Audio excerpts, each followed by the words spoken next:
Ọhaneze Ndi Igbo ekenekwa m unu ndị be biko ebe ị nọ na-enene m asị m na Ọmenala Igbo mma biko ebe ọbụla ị nọ na-enweta vidiyo nwa biko kaba arụ ga-eme ntị ka m kwuo ka o si wee dị maka na okenye anaghị anọ n'ụlọ iwu ama ọnọ nwere biko na-aghọtafekwana m oke mana gee na ntị n'okwu anụnwa dị oke mkpa. Anyị niile na-afụ ihe na-efegharị n'efere mba ụwa, anyị niile onwere onye nọ na ịntanetị now today from yesterday from Sunday nwanne nya anyị ha ama ihe na-efegharị n'efere mba ụwa o wee bụrụ gịnị na because na ofu aka alụtago mmanụ o wee na-achọ ijezu aka niile bi na gịnị me na ya mara ihe na-esele evangelist Ebuka Obi Zion Ministry na nwanne anyị nwoke a na-akpọ Reverend Fada Ejike Mbaka. Ọ bụgodo na mmadụ dara ada okwu mmadụ dagodo ada okwu ka o si wee dị na adị, we shouldn't kill our own. Anyị kwesịrị igbu onye nke anyị. Ozi nwanne ezi kịta ma nzicha ya une kawarụ play this video kwa dị n'akụkụ ebe a maka gịnị me abụ m onye eziokwu nna like ebe eziokwu na-adị kịta anụnwa now anyị ma na eziokwu na mgbe gboo na a time we come where kingdom will rise against kingdom, father against son, son against father, mother against child. So but let it not get to that extent. Somebody like Reverend Fada Mbaka is a legend, is an old onye isi nchụaja. Let go na agụ kalanka does not mean ihe agụ ji eme ebube adịrọzi agụ na arụ. No matter ihe ọbụla men, Mbaka have left a good legacy and also left a bad record according to ndị si n'onwe a bad record. I will not come out here na say na George Fada Mbaka anyị niile bụ mmadụ. I will not come out here na say na support evangelist Ebuka because na ekwube ekwu anụnwa now ekwube ka ekwu okwu a ka anyị nwala anwagwo onwe anyị eziokwu. Evangelist Ebuka has come to stay and neither will Mbaka go because Evangelist Ebuka no.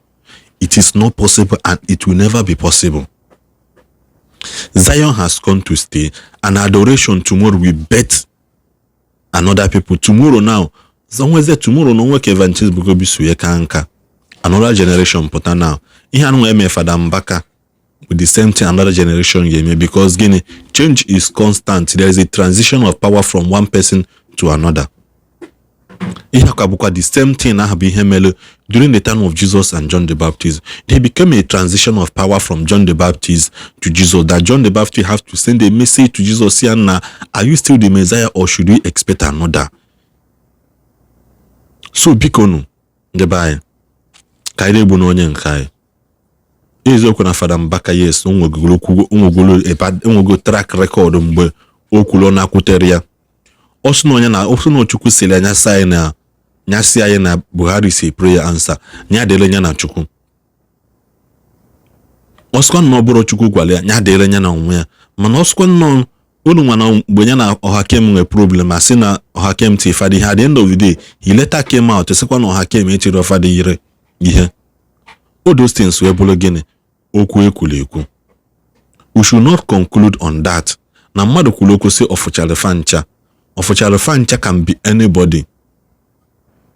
Jesus omechara hancha. Jesus ofuchara hancha. So those things abụrụ ya ebe agba akwụbe eziokwu na evangelist Ebuka be using that slogan, but let's tell ourselves the truth. Eziokwu dị ndụ ka na-ekwu. Ọ ka mma na ihe ọbụla onye na-eme otinye eziokwu na ya. Because ọ na Fada Mbaka pụta na wee sị evangelist Ebuka Obi ana m agwa gị kwụsị arrange mana okwu ya bụ gịnị generally mana that ofuchalo fancha ahụ ka ndị mmadụ jeje kopele that part igene enwazia ndị na-kwesịrị iti ọnụ n'ụka. That's not ndị na-nwụọ religion ndị bụ na omenala ha kwụrụ na ya ụka ha nọrọ na ya na-etizi ọnụ n'ihe na-gbasara ha.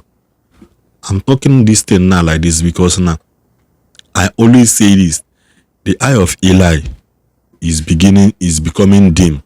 That does not mean that Eli cannot discern when God is talking to a small Samuel, a young Samuel. Eli is becoming dim. His eye is becoming dim. Man, what happened when a young Samuel needed direction to the voice of God calling him? Aqua in the house of Eli, Samuel went his first call, and Eli was the person that told him, Tell that voice to speak because his servant is listening. Because on the buy. I'm no kwa nwa nweko isi na agbu na agba na ntị, but let us gwatu onwe anyị nke bụ eziokwu. Let us tell ourselves the truth. There are some cases ekwesịrị treat na social media.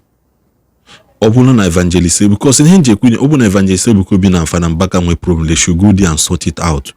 Iburo court, Iburo heavenly court, Iburo earthly court, and nobody made you a judge over something that has to do with religion. Nobody. That is why if you be wrong, I be TO on national support or na support or no. So haju ekpu eziokwu. O we hem mmadụ ya funu wa wepụ anya na ya. Maka gịnị? Can the judgment be from the church? Could they be done ebe no? Because when you come, let them find you blameless.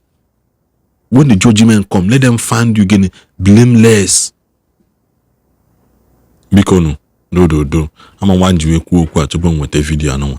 Mana n'ezianụ video ihe nwanne anyị nwoke kwunu n'ozi biko ị na-enecha video kabarụ subscribe kọle na mgbe ọzọ ndị bye.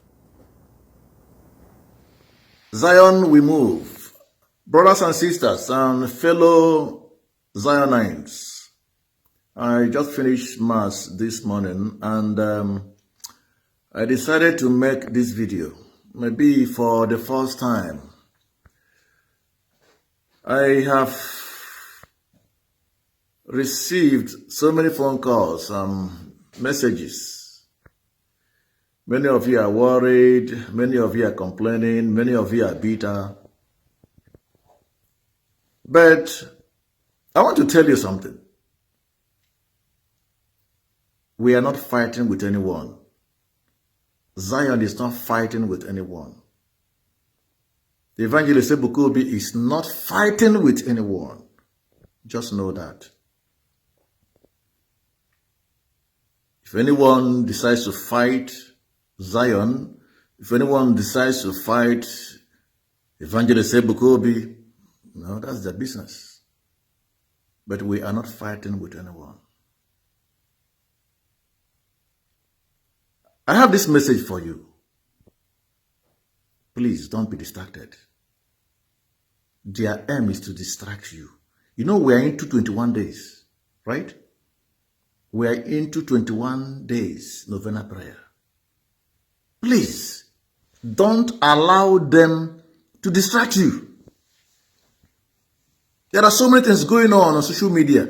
Don't allow those bloggers to distract you. They're into their own business. It's not that they love Zion, no. So don't let them distract you. We love Ebukobi. We love him, and we will continue to love him. Anybody can say whatever they like. It's none of my business, none of our business. We love him, and we will continue to love him. Even if he makes a mistake tomorrow, he's a human being. We will still love him. That's what they don't want to hear. Keep telling them that you love Zion. Keep telling them that you like what God is using this young man to do. He's not perfect. We're not saying he's perfect. But we acknowledge what God is using him to do. Simple as that. We are grateful to God that in our own time, God is using him mightily. And we have seen it. Ebukobi is not fighting with anyone. Zion is not fighting with anyone. Anyone can decide to fight, whatever fight they want to fight. I don't care. But please, to you, Zionites, worldwide, don't be distracted. Don't let them distract you. Pray. Pray. If you love Evangelist Ebukobi, pray. Wherever you are, in your family, pray. Stop distracting yourself on social media. Stop fighting on social media. Stop giving attention to people who don't even care to know what is going on. They are there to market themselves. Take your time to pray. If you love him, pray for him. If you love Zion, pray for Zion. If you love Evangelist Ebukobi, pray for him. Don't be discouraged. Don't be distracted. We love him and we'll continue to love him. There's nothing anybody can do about that. So this is my message for you. Zionites worldwide. May God bless you all. May God bless you all. Ave Maria. Zion will move.